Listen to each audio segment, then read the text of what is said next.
mahalaga sa atin ang lupa? Mahalaga sa atin ang lupa dahil dito natin nakukuha ang ating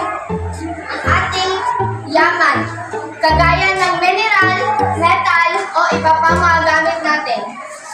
Kung wala ang ating lupa, hindi natin makuha o hindi tayo makatanim ng mga halaman o mga pagkain na ating makakain. Marami ang nakukuha yaman galing sa lupa, kagaya na lamang ng palay, mga punong kahoy paggamit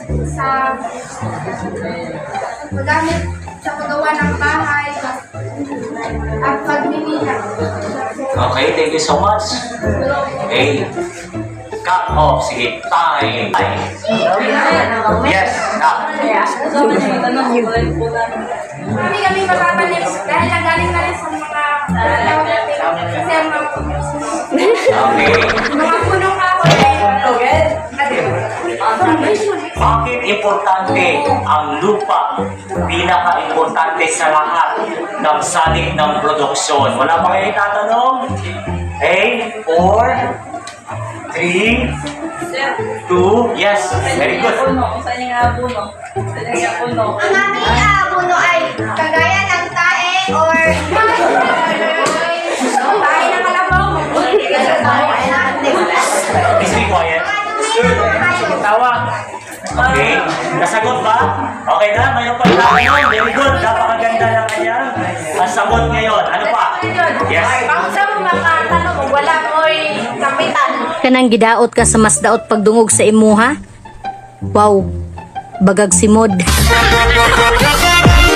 mga like professional para matabangan niya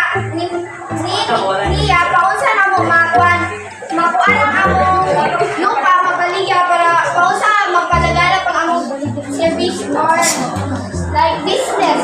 Wala mo yung reaction sa kanyang sagot. May reaction kayo. Sige, okay, Sige na! Mapaparami pa daw ninyo ang inyong lupa. Importante. Dili, kahit wala man siya yung nga parang muda ka, kaya di man na siya mo manang or sagot sana.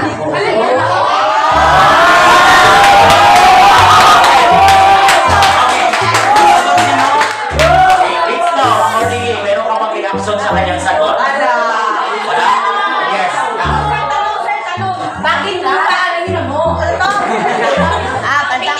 Wala naman kayong karanasan.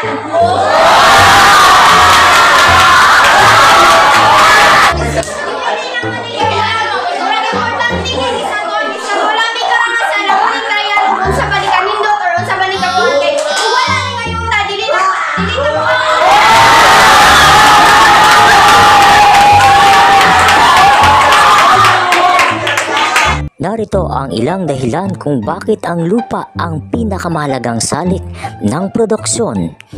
Limitado ang sukat ng lupa. Hindi tulad ng ibang salik ng produksyon, tulad ng kapital at lakas paggawa, ang lupa ay isang limitadong mapagkukunan. Dahil dito ang lupa ay may mataas na halaga.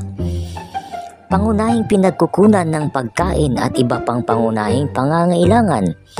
Ang lupa ay ang pinagmumula ng pagkain, tubig at iba pang mahahalagang pangangailangan ng tao.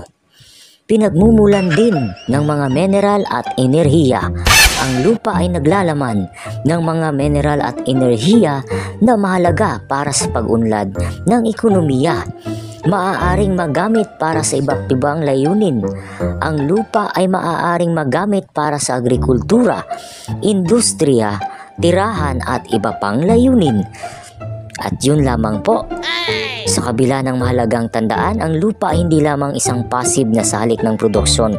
Ito ay isang aktibong elemento na maaaring mapabuti at mapaunlad sa pamamagitan ng wastong pangangalaga at paggamit